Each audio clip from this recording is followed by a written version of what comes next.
Good afternoon, good morning, good night, wherever you are. Hello, my name is Marilyn Shannon, and this is the Breaking Free Show. And I, as always, am so delighted to have you here with us today. Each and every week we love to explore different opportunities for us all to learn, grow, share, connect, understand uh, the meaning of life, opportunities, growth, our freedom. And today is going to be again one of those shows. And before we get started with that part with our special guest, I want to introduce Amnan. Hello. Hello, how are you? I'm good. How are you? Fine. You We've doing good? Huh? been okay so far. So far, so good. Yeah. I'm raring to go for whatever comes my way. And you? I'm just fine. Good, good, good, good, good, good. Yeah, it's been a great week so far, and I had a wonderful weekend with my grandson, so I'm really good to go. So I'm gonna read to you about my guests because, and I don't always read all these things, but it's so interesting and it's so much going to be part of our show that I want to do that. And a lot of times people will turn around and say to you, "Do you have a book inside of you? Do you have a story to tell?" Well, today we're going to talk about the documentary inside of you. Do you have a story to tell? Because today, sit back and listen because you're going to learn something about telling stories. And if you know me, which many of you do, you know that I have been about stories for years and years and years and years and years. And I believe that stories are what will connect us. Stories help us feel, obviously, like we're not alone. It shows what's going on beneath the surface that we cannot put words to, and so much more, so much more. Stories is really what it's they're so healing. So I want to read to you today about my guest, and I am fascinated by his story and who he is. So our guest is Andy Abrams Wilson, and he's the founder and president of Open Eye Pictures. Andy serves as the company executive director and senior producer, a multi award winning, Emmy nominated producer and director of creative nonfiction films. Andy received a BA in cultural anthropology from Northwestern University and a master's in visual anthropology from the University of Southern California, where he also studied at USC School of Cinema. His approach emphasizes the moving image as a way to bridge disparate parts, people, and ideas. And I think that's really, really cool. And I spent some time on their website last night, and I suggest everybody at some point you go and you do that. What you will see is extraordinary. I've been interested in documentaries for a long time, and I've watched trailers on different websites, and there's something about these trailers that from the second you turn them on, there is no question you are going to be captivated. There's no question for the least bit that you're going to be moved. No question. So, the art of opening eyes, which I think is very cool, Open Eye Production, is award-winning production company specializing in creative nonfiction media. They focus on the lens and unrecognizable stories, forging connection between desperate parts, operating ideas, and minds to new possibilities. I think it's just so interesting. And one of the pieces that I saw last night grabbed me like immediately, and there was no words. And that's pretty cool. So with that, I want to welcome Andy. Andy, welcome, welcome, welcome. Good to be here. It's nice to have you here. So, what did I leave out about you currently? A whole lot, but I Okay. think we've got a lot of time to talk about it, so Yeah. I'm happy to get started. All right. Terrific. So, I know that you've done two specific documentaries about Lyme disease and Right. several about AIDS, about dance. So, one of my first question is, how do you decide what your topic is going to be? I mean, do you listen to the news? Do you watch the newspaper? Do you just get an inkling? Do you know people? I mean, what's the way you first decide what you're going to do? Yeah. Well, a lot of filmmakers say this, and I will also say this, and the same thing, which is that we don't choose our subjects; the subjects choose us. So the films choose us. That it's sort of like you can't not make the film. It really arises from a question, from an interest, from an attempt to try to understand something that's not understandable, or to get to the bottom of something. But really, you know, when you're an independent filmmaker and there's not a lot of support, you know that it's only going to be your soul which is going to pull you through. Um, and so it has to be a deep sort of yearning, to approach the topic that you are. And so it's no different for me. That's really what it is. In some cases, a film might be commissioned, but that's a whole different thing. It's got to be interest, curiosity, compassion. So when you say you don't have a lot of support, I'm guessing what you mean, and then you can clarify that for me a bit more. Is that some of the subjects you choose, somebody else might go, "What? Why would that? I mean, I can't even see the connection. So why would I support that until you actually do it?" Like the one that we talked about, the one with the dance that I just love so much. What was it called? Going Home? Returning Returning home. Home. This was extraordinary to me because there was no words, and it was just a dancer dressed up in a way that was so much more beyond earthly than I could have imagined. And from the moment I saw this person on the screen, I got the connection.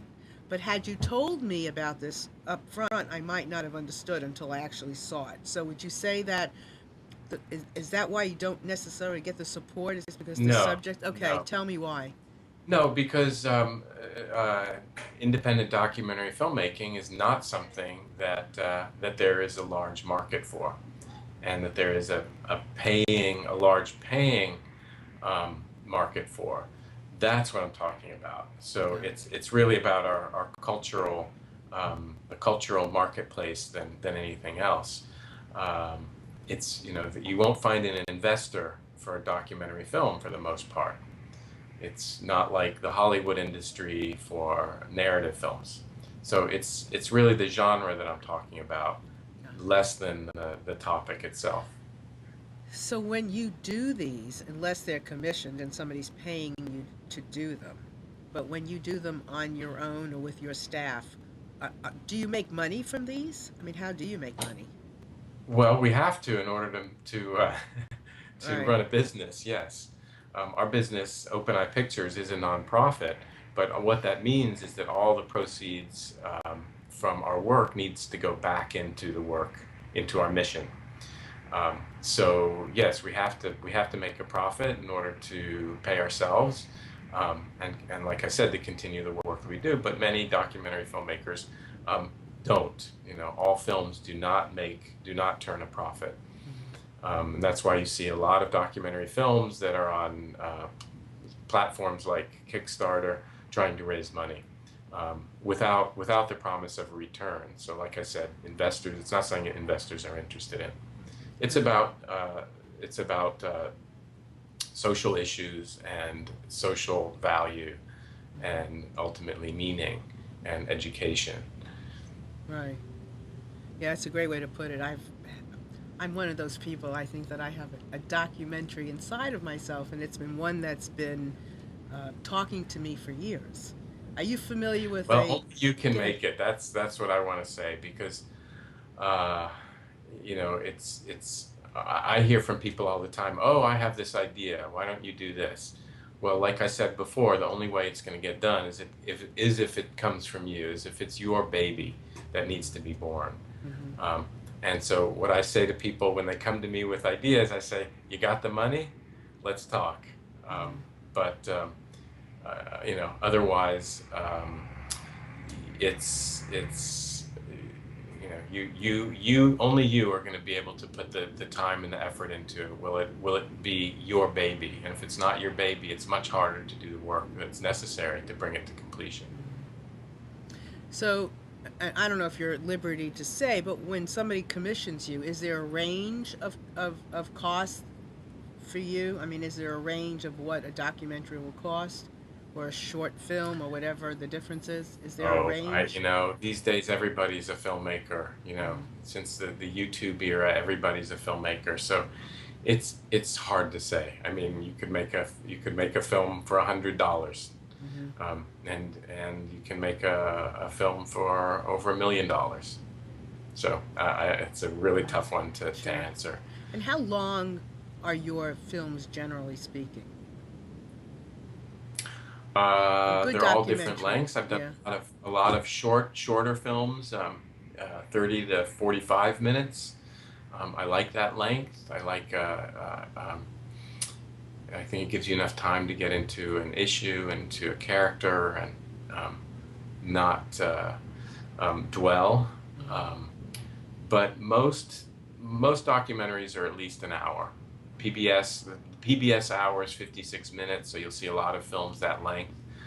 Feature films are usually over 70 minutes, so you'll find feature documentaries that are 70 plus minutes. My Hmm. film Under Our Skin was 104 minutes, Hmm. so it really varies. Hmm. Well, I loved what you said about um, that the story has to speak to you, has to, I mean, gets you. Because I mean, I really think that when you live your life, you don't set out to say, well, I'm going to do this and I'm going to do that. All of a sudden, just something, there's something, somebody said something, something grabbed your attention, and you become so passionate about it that you have to speak it somehow. So I loved what you said. I, Yeah, it's a method of inquiry, mm-hmm. and how wonderful is that, that your work can be about inquiring into something that you're interested in, Mm-hmm. you know. I mean, I think that's why it's such a great job, because it's not really work in a lot of ways. It's just pursuing our interests, and trying to uncover, uh, I'll say, truth, um, trying to share that truth, and trying to connect people. You used the word healing earlier, and that stories are healing. And I think the reason they're healing, at least in the way I look at it in my profession, it's not just the story is healing, but it's the making of that story and the telling of that story. And it's precisely healing because it's connecting. The making of the story is connecting the subject of the documentary, to, in my case, myself, if I'm doing the interviewing, if I'm doing the witnessing. And it's also healing because then you're bringing that film to a larger audience, and a larger witnessing. So it's connecting. It's all about connection. Connection is happening everywhere, and telling stories, we're connecting, and that's Right, why it's healing. right, right.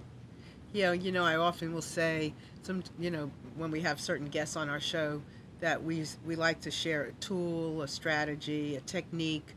Somebody did something, somebody wants to do something. Sometimes it's healing just for the guest to be able to share their story. And I mean, it all matters so much. Yes, absolutely. It is that act of of witnessing and being witnessed that can be Hmm. incredibly healing, especially for people who haven't had their stories told, and in the case of my film Under Our Skin, which is about the hidden epidemic of Lyme disease, and although it's a hidden epidemic, it's really one of the largest epidemics in the country right now. It's larger than breast cancer and HIV combined. These people have fallen through the cracks, and their stories haven't been told, and they haven't been taken seriously. So that act of witnessing becomes very palpable and very healing. Hmm. Yeah, I could listen to you talk about this all day long. So if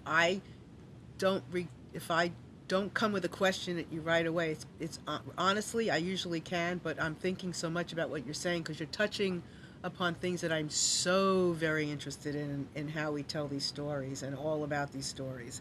And when you use the word unrecognized stories in the description here, I mean, Uh-huh. I think that's so important because so many people don't have a voice, or you would never focus on this thing about murder in Mesopotamia. Mesopotamia. Uh-huh. Yeah, I mean, when I watched that last night, and there was just a little piece, just the woman in there that just kept saying something I can't remember, just like one word. Uh huh. Yeah, I mean, she just kept agreeing and not. That in itself was so powerful. Mhm.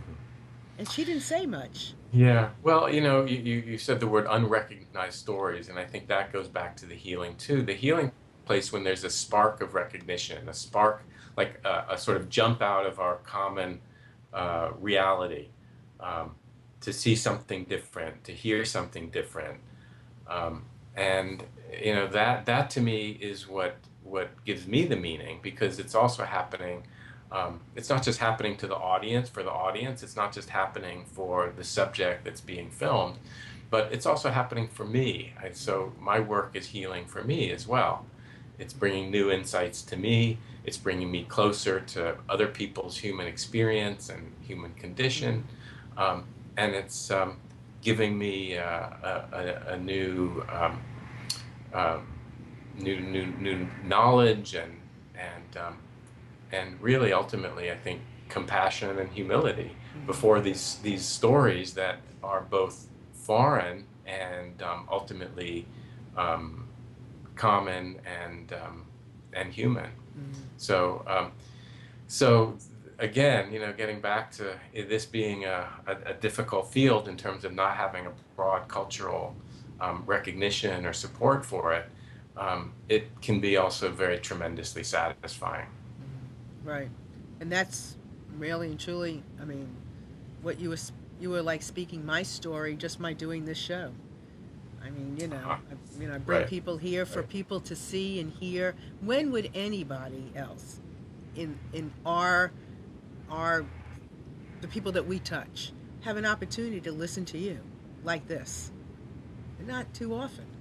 I mean, you might do shows and you might get an opportunity to be interviewed with things, but for people to actually hear your heart and soul like this, the people that would, I mean, maybe never even heard of some of the things that you've done or other people have done, but they get such um, a sense of this world's not such a bad place to live in. Look at what people are doing. Look at what people are up to. That's what I think is another extraordinary thing. I mean, last week we had these two really cool people from a camp in Seattle, Washington, somewhere called Camp 10 Trees. And it's a camp for gay and lesbian, trans teenagers or teenagers that are from those families. Now, I never heard of that camp before. It wouldn't. It's not crossed um, my path on a day-to-day basis. But what an education I got about those kids. That is a great story about these kids who are part of this community, whose families are part of this community, kids who don't feel any gender, who feel like they are no gender. They're just a person. They're a they. They're a them. What an amazing concept. And that's what we bring here. I feel the same way you do. I'm like educated every day by the people that I get to talk to, that I get to take a little bit of them out in the world with me to do something, to do something else. So I love that. So what can I tell you about my work? What can I Well, I tell you? want to know what you're doing currently also. I know that You you're want to doing a start with lot of that? things. Yeah, go right ahead. Okay. Currently, I'm taking a little hiatus, or I hope to be taking a little hiatus very soon. Um, I'm going to Australia for a personal spiritual retreat, is what I'm going to be doing very soon. And I'm excited about that because it's been about 10 years where it's been one project after another nonstop. And the film that we just finished is called Emergence. It's the part two of Under Our Skin, which is the Lyme disease film. We just released that on DVD in August, and it's doing very well. Continuing to push the envelope on the issue and to uncover the truth. And it's called Emergence partly because the truth is emerging about the epidemic. Um, People's lives, we're also showing that people can emerge or reemerge into health, back into health after being very, very sick. And really just to highlight what is more and more an emerging epidemic that we're going to have to pay attention to. Yeah, I was going to ask you what you're doing for self care because when you do the work you're doing, you see things. Some of it has to be very hurtful and emotional and all of that stuff. So You're taking some time off. Is that part of your self-care? That's a good word for it. Yes. Hmm. Yeah. Hmm. Right. And Yeah. so you'll be gone, and so are you going away for a vacation, or is there work I'm going involved? away for, I mean, I don't know whether to call it a vacation. It's a retreat. It's a spiritual retreat. Uh-huh. A lot of my time has been spent with outward focus, the outward gaze, looking out as a filmmaker, photographer, anthropologist. And part of that self-care, I think, is also turning the lens inward. Um, and so that's what I hope to be doing. Uh, and give myself a little break in that way, and give myself a little healing Hmm. as well. Yeah, and when I was listening to you, I was thinking, I know I can tell you're an extraordinary listener for the work that you do, because it's not there are no words for some of the information. There are no words for the information that comes to you. You have to listen for these topics. I mean, whether it's the caretaker or any of caregiver, any of these things that are speaking out to you, you're listening, and I would be very excited to know what will come from this next part, um, of your work once you go inward, because I would imagine you've gone inward before somehow. Yes, yeah, I think yes, absolutely. But it is it's just it's a break, and it's another approach. Let's Hmm. just call it that. Hmm. So, how long will you be gone? Oh, just about 3 weeks. 3 weeks. Yeah. Well, that's going to be really, really interesting. I'd love to hear about that, because I think it's going to be interesting to see what you think of next. When I um, listened to some of these, and I was thinking, what would he say about Ebola? I mean, there's so much going on with that, and you take these two stories you have of Lyme disease, and people aren't focusing on that as much as they are this.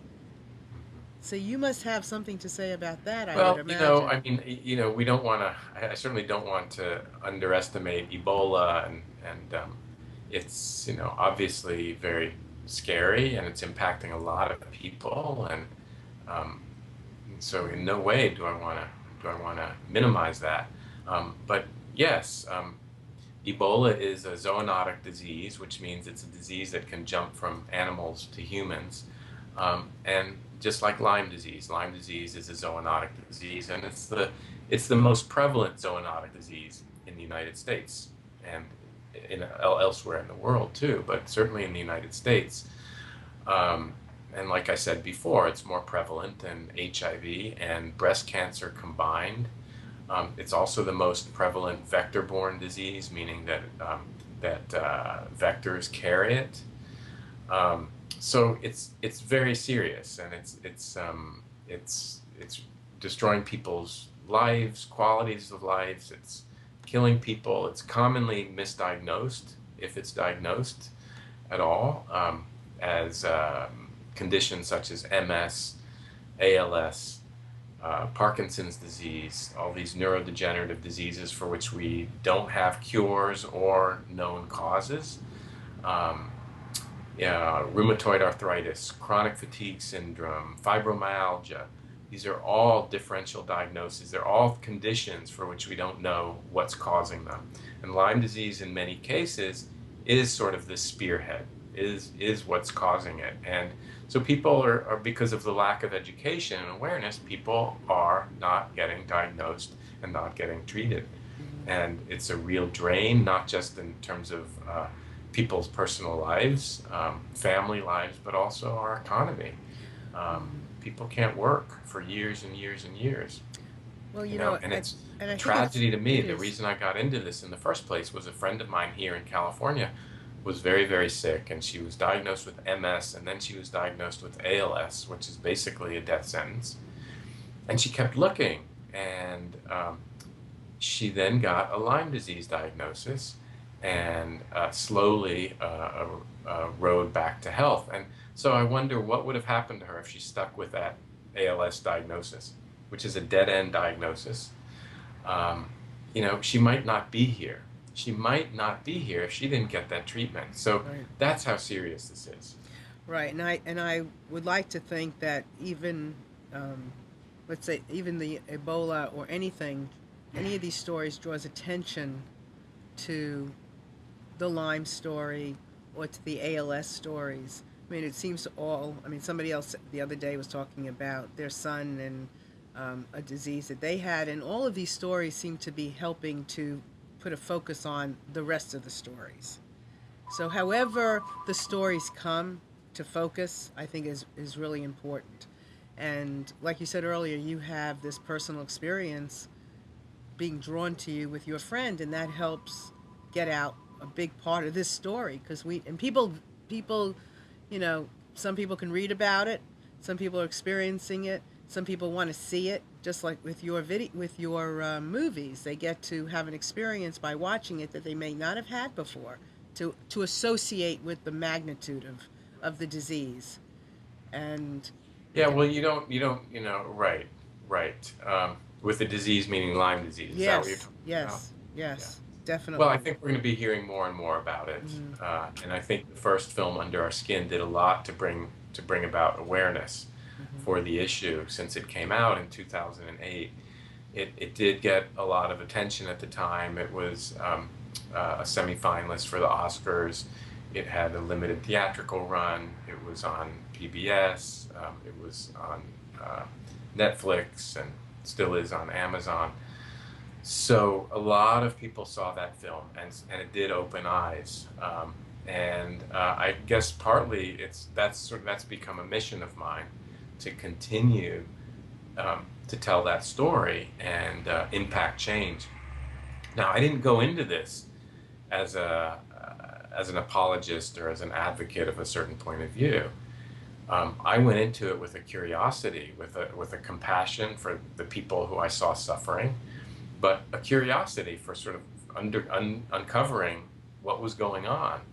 And so it's the data itself, the stories. It's the stories themselves that really has cemented in me this real passion um, to help save lives ultimately. Well, my life would not be touched by Lyme unless there was somebody like you. I pray somebody like you was somebody that I know had Lyme. I probably wouldn't have kind of connected unless it's part of my life. And so I'm very grateful for you bringing things like that up into Right. into, for the rest of us to see it. Chris is asking how your background in being an anthropologist has helped you be a filmmaker, and how has it affected your being a filmmaker? Well, that's a great question. My background is not just as an anthropologist, but as a visual anthropologist. So that's what I have a graduate degree in visual anthropology, which is a sort of hybrid of film and anthropology. So it's telling stories through the visual media about cultures and about cultural issues, let's say. So it's although I don't sort of bill myself as an anthropologist, um, it's really deeply ingrained in me in terms of the importance of getting to know your subject. That you don't just drop in and drop out, but that familiarity is so important. The idea of participatory observation Uh, is so important within anthropology that you go into the world of the other. So that's one thing. This idea of reciprocity, that you don't just go into the world of the other and take from it, but that there's a sharing, a reciprocity. So that's important too, that I'm giving back. And I like to think that what I'm giving, in part, is really the witnessing, is the act of witnessing. And as we talked about before, that's very that is very healing. And I think just also just sort of like an openness to the difference, to the really vast difference of humanity and cultures, and an understanding that our way is not the only way. I think all of those things have really shaped the way I look at what I do, and in some ways also have chosen what I've done. yep. There is no one way of doing anything, is there? I love the idea of observing and living it while you're doing it. I would imagine, and I'm just guessing because I haven't made a film, but in order to capture that moment, that essence, you would have to do that. Yeah, it's tricky. I mean, we could have a whole other show on what that means to capture Hmm. the idea of capturing essence, um, because ultimately I don't think essence can be captured. Okay. And I like to think that what I'm doing is not capturing. I'm also a photographer, and one of the things I do is teach a photography workshop at a place called Esalen on the Northern California Big Sur coast. And one of the first things I talk about is how we look at photography, um, the process of photography, and in its very masculine terms, such as capturing and shooting and taking. And so, and that's very cultural. That's culturally determined. It's conditioned by our culture. It's hard to think of using a word that you don't say shoot or capture. You just said it without thinking about it. So we you know but we can't capture essence. Ultimately we really can't capture essence, and uh, we can get close to it. And what I like to think of is, in terms of my work, both as a photographer and a filmmaker, is that I'm not capturing something as much as I am receiving it. I'm actually receiving, and that in a way is honoring that relationship, um, the reciprocity that I'm not taking from and then leaving. I'm receiving, and with that comes humility and gratitude. I've done a lot of shows, Hmm. and I mean, 3 years worth is from a lot of shows. This will be one of the ones I'm going to re-listen to, and one of the reasons is because, and I don't take this wrong because I'm not taking it wrong. I have been wrong so many times during this show that I'm so happy about that. I love how you're even here expanding what I thought to be true and putting it in a way that makes so much more sense to me. When you say receiving, I mean, and I'm touching upon what that means. I mean, I'm visualizing and I'm trying to sense what that means as opposed to capture. And so I want to understand that a little more because I believe that what you're saying, I feel what you're saying is so much better than what I said.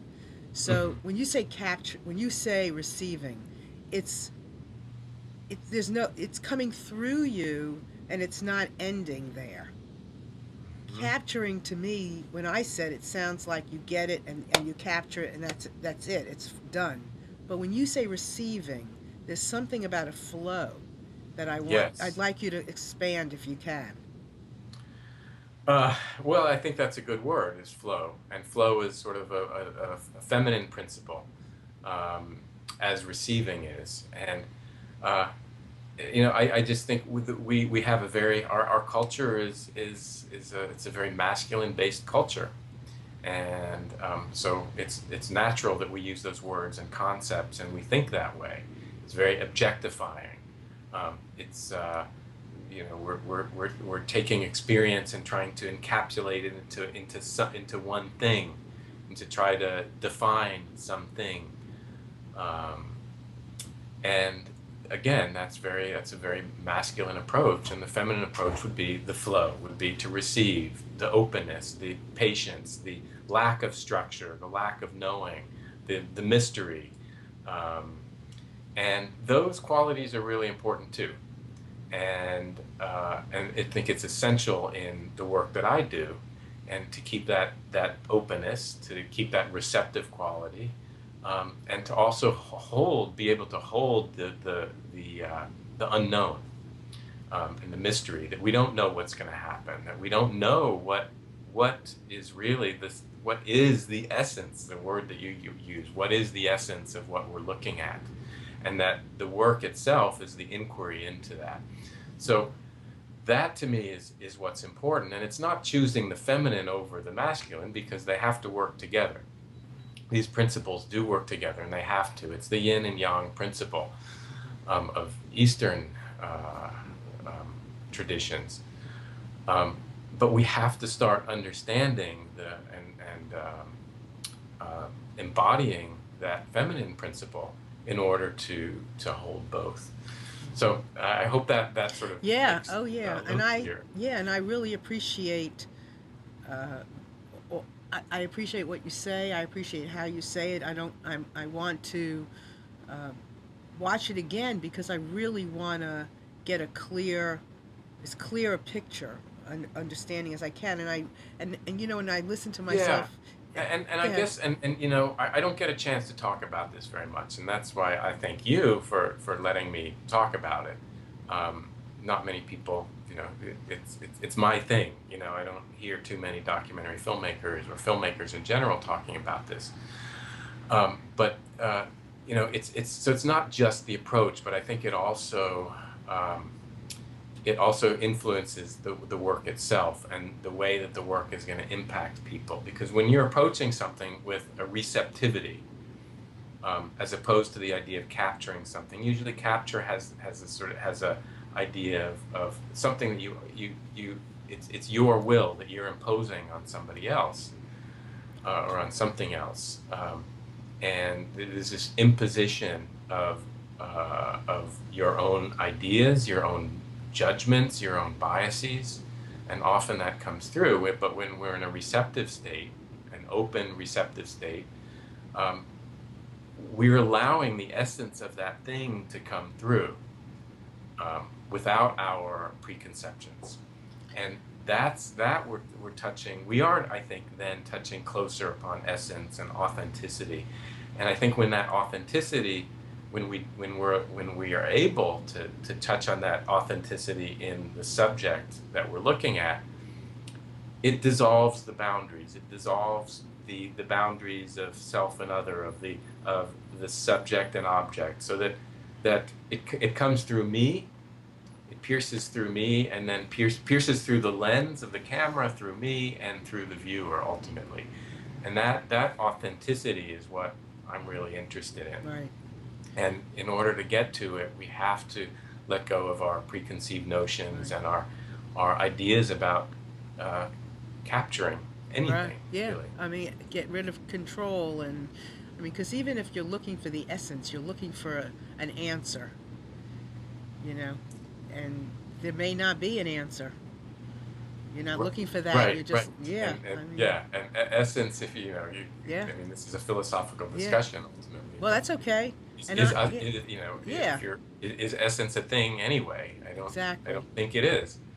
So I thank you very much because this is more than I even. I mean, I have no idea what we're going to talk about. Obviously, I mean, I'd say I have certain questions and certain things we could talk about, but I kind of wait for it to kind of happen Hmm. in some way, something. And this is really fabulous because you're really talking beneath the surface of something that you can touch.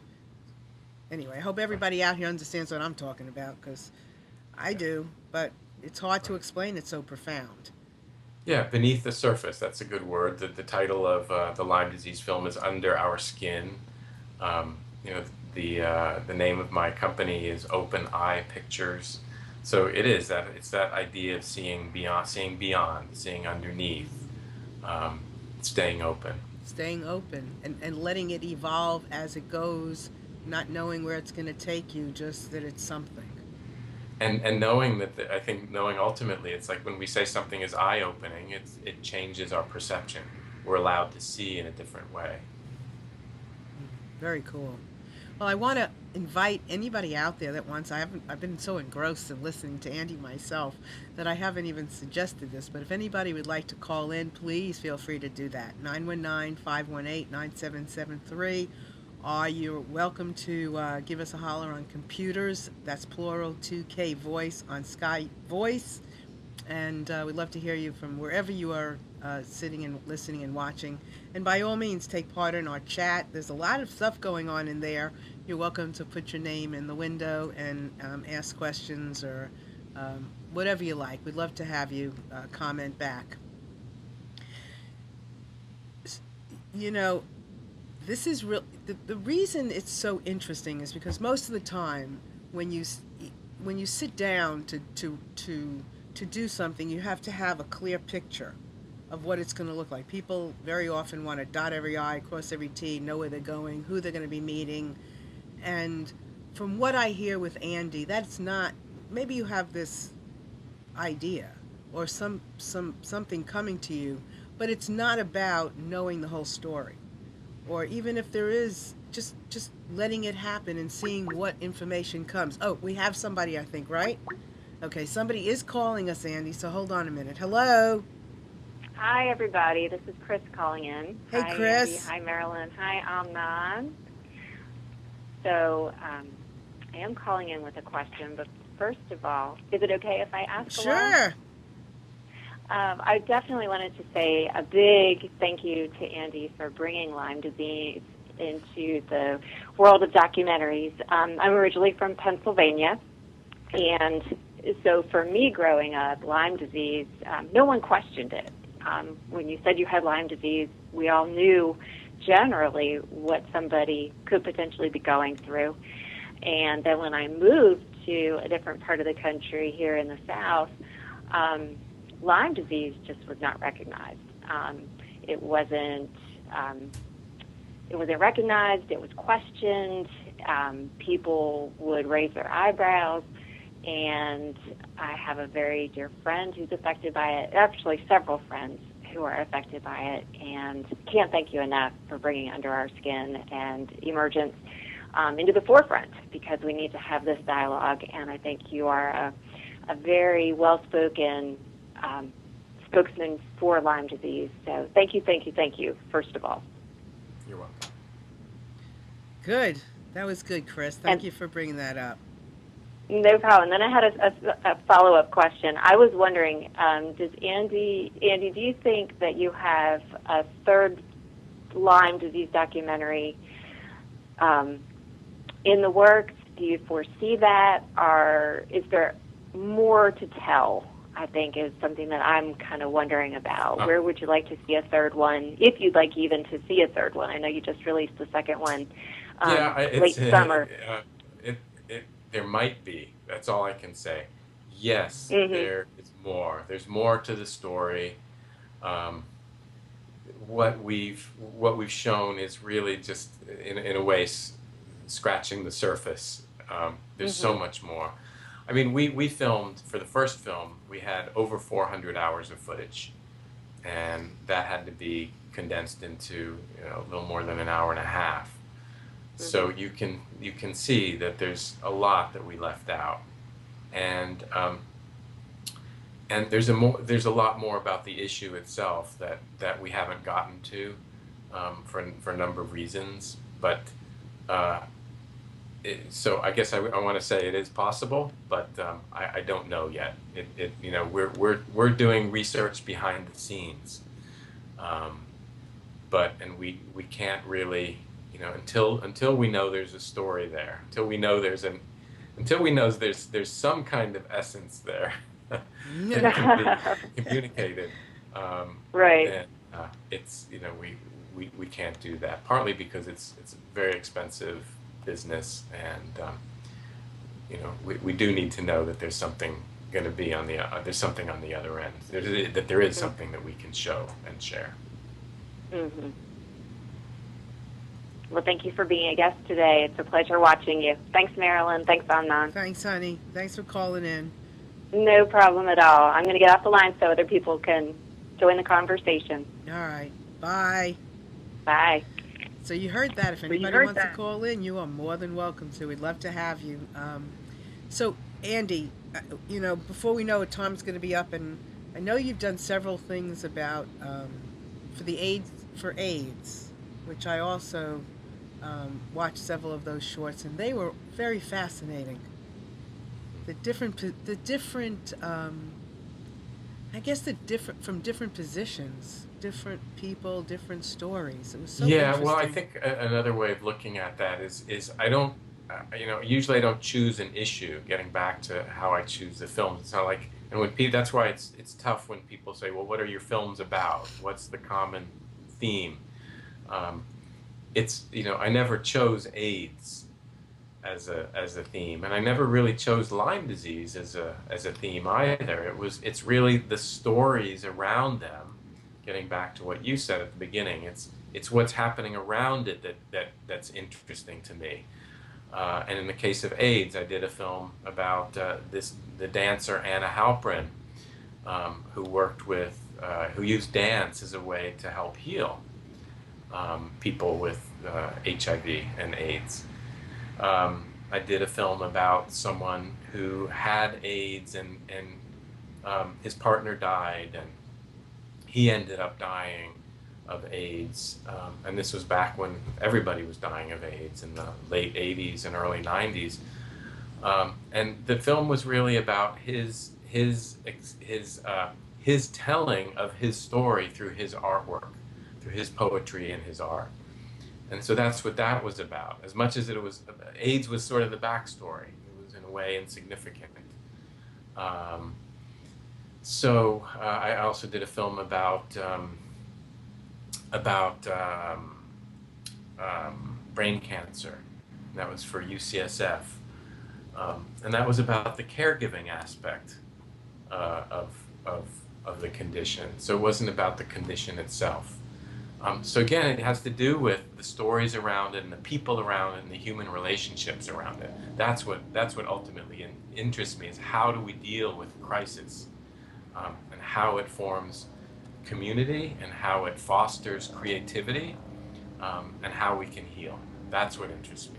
Well, you really are a master, because when I listened to this, to the story about the where the gentleman read a piece of his poem, Uh-huh. it was so.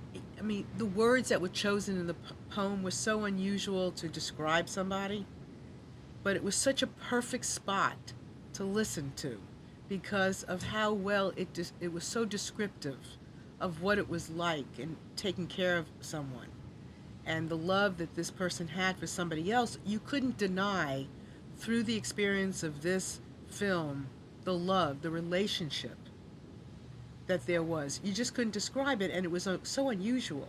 And the same thing, the caregiver, and then the Bubba story with the Jewish grandma. You could not, and I'm Jewish, so you could not describe the kind of relationship.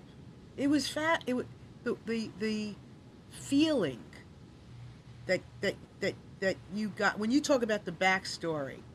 That is so true because you cannot deny the feelings that come through these films and the relationships that people have together or somebody has with something. It's just amazing. I really commend you for the work you're doing. Thank you. Yeah, it must be frustrating for anybody who's listening to this to not be able to know what you're talking about. It's okay. They're going to have to go listen. And that, tell them about your website because they're just going to have to go listen and get a feel for what I'm talking about.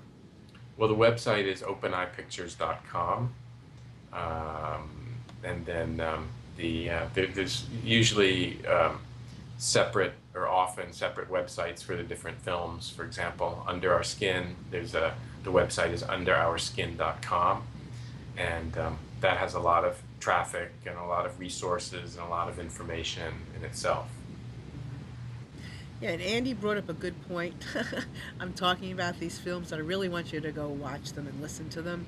Because if you want to know uh, about love or about experiencing things, feeling something inside of yourself that you might not have experienced before. I had that experience several times watching these films. Something awoke in me that was new feelings, new something new, and I would highly recommend. I know that there's many of you that are listening that really will understand what I'm Well, talking about that's once you tell. great because Go then ahead. we're doing our jobs. Yeah, Our you jobs are. really are opening eyes. You are, and I'm But about, yeah, and I love the human connection. I love relationships. I love stories.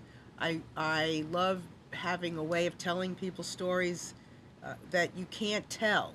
You can either show, you can, there's all ways of telling some stories. You can't always just, I can't sit here and just tell your story. Sometimes you just have to see it, you have to experience it, whatever. You have found a way. You understand for all the different ways of telling a story. You're finding those ways to tap into and to take me on that experience with you.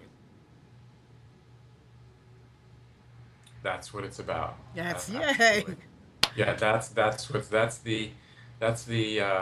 as I was saying before, that's the essence or the authenticity that's coming through. Uh, or put it this way, the extent to which um, the process and the product reveals a authenticity, um, then the essence is able to come through. So I'm I'm I'm glad to hear that because it's what I'm trying to do, Yeah. and it's not all or nothing. You know, we get glimpses. That's all we can do is offer glimpses and get glimpses. Um, and I think when we release ourselves from the need to sort of capture truth or any or capturing any one uh, thing in general, like essence, then it frees us to have a real a deeper and more enriching experience. Right. And it's going to happen glimpse by glimpse. Yeah. Glimpse Yeah, so by maybe they're glimpse. not stories, maybe they're glimpses. We can call them Yeah. glimpses instead of Yeah. stories. Because a story has a beginning, middle, and an end, Right. you Right. know, Right. conventionally. But a glimpse Right. is just a sort of, it's an open window, it's an open eye, but then the eye closes, Right. and we don't know what's next. Right. And it's interesting because people want to know the story, how it's going to do this, how it's going to make money, what's the whole thing. And really and truly, even when we talk about freedom, we are only showing a glimpse. That's the only way you can. I don't know. I shouldn't say the only way, but it's a way that I think we use this platform is to show a glimpse at a time, and then the rest is up to whoever sees the glimpse or experiences the glimpse. You know, because I would guess, and you can tell me, everybody, people are going to experience different things from your films, and you're not telling them what to experience. Yeah, ideally, I mean, we are. I mean, it's filmmaking is also a very manipulative process.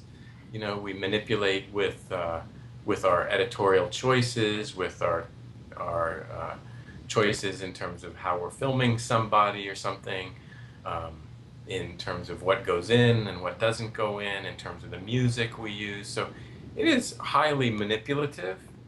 Um, but I also uh, that's partly how my anthropological background works into this.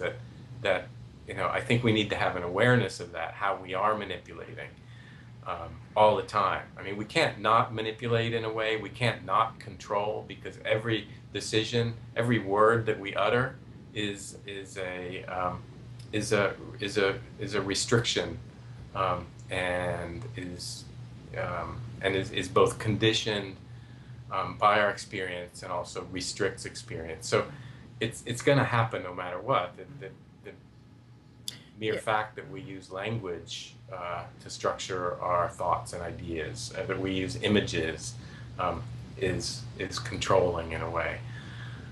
So given that, how can we be as open to experience as possible? And that ultimately is maybe a spiritual question.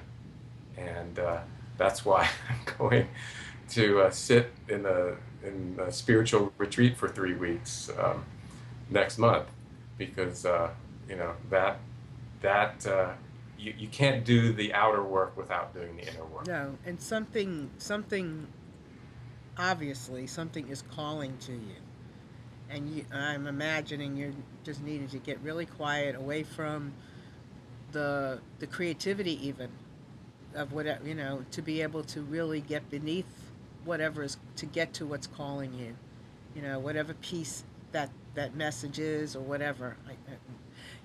And it happens, but you're needing there's something that's very important for you to hear, and it's grateful. It's wonderful. I'm glad you're for me, for you. I'm glad you're going to have that opportunity, because you have a way of sharing information that is so beautiful, that I am happy you're having this opportunity, so that you can come back and maybe tell us something that that you've heard.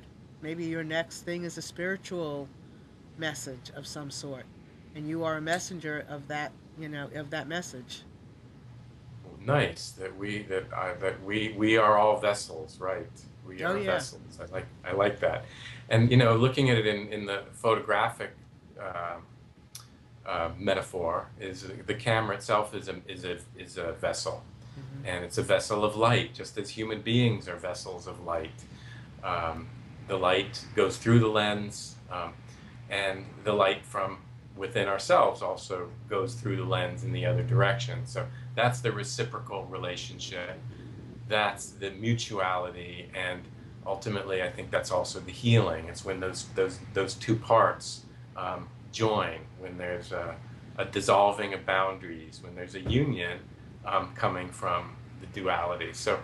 Um, so I like that you said that word. That yes, and to the extent that to which we can all be vessels um, of light, um, I think it'll make the world a better place. There's no question. There's no question. And I would love, if you're, when you're ready, I would love for you to come back and really, whenever you're ready, whatever it looks like, if the time comes and it's the right time, for you to come back and talk to me about this stuff, because I would love to hear what you saw, and how, because I'm all about about connecting and listening. I mean, that is my thing, and Mhm. I'm on this listening journey. Mhm. And everything gives off information. Everything. We listen to everything: pictures, sight, sound, everything. And so I'm really excited to hear whatever you've heard, and however you're going to share it. So, Yeah. Andy, I want to thank you for being so beautiful today, really. So expressive, and just thank you very much for sharing with me something, another, I don't even, another something. I don't know yet. Another way of seeing, another way Yeah, of being. yeah. Yeah, and thank you for eliciting that for me. I expected to come on this show and just talk about the content of my work, and I do that a lot. So it's nice to be able to talk about other things. It's nice to talk about the all the uh, all the things outside of that help shape it, and that ultimately I think are really the most important aspects. Mm. So this is the backstory of the backstory. Okay, right. I guess. Yeah. I don't know, but I'm going to be listening, and I'm going It's the to. backstory, but it's really the front It's story, really the actually. front story. Yeah. Exactly. Exactly. It really is what is. Yeah. Exactly. So thank you so very much. And I mean, we have like a minute left. So just whatever you want to share, just share. Oh, I think I would use that minute in for silence, and and let your audiences be in that silence, and get a glimpse of whatever's there. It's hard to just fill up that time. Um, but I want to say I'm not used to Skype conversations or Skype interviews, and I'm not too used to being interviewed about some of these more esoteric ideas behind the work, and it's helping me to sort of better understanding it and understand it, and to understand my own motivation for what I do. And hopefully soon there might even be a book about it. So stay tuned. Stay tuned. And I'm going to ask Amnon to give us a minute, a few seconds, and I'm not going to say any more either. I'm going to piggyback on what Andy said and just say, let's just listen to how we feel now and what you got from it, what we got from it, and let's let that be, and just check out his work. And we'll be back with some of this in a future date, I know. So with that, I'm going to be quiet. I'm going to ask Amnon to just give us another minute, and let's all just be together on this.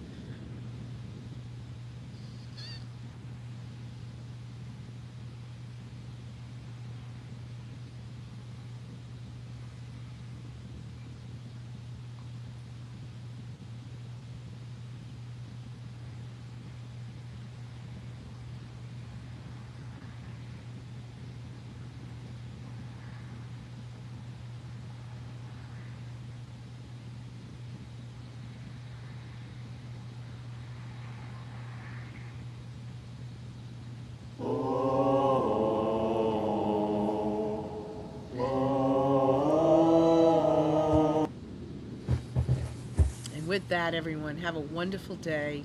Andy, I'll be in touch. You're just marvelous. Thank you. And everybody out Thank there, you. take care. Thanks for being here today. Bye. Bye-bye.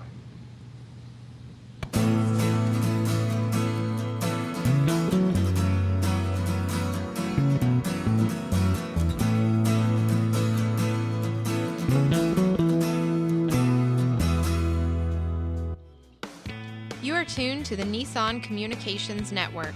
Our weekly lineup of call-in programs includes Computers 2K Now with Amnon Nissan, Health In with Debbie Bruck, Breaking Free with Marilyn Shannon, Lessons of Vietnam with NCBVI members, The Tanya Love Show, Your Healthy Pet with Gisela DiCarlo. And if you tuned in too late, you can always watch each program in its entirety or download an MP3 audio file of it at www.nissancommunications.com. Sponsored by Atomus.com, makers of quality video recorders and converters for professionals, CarolinaApparel.com, and DeltaForce.net.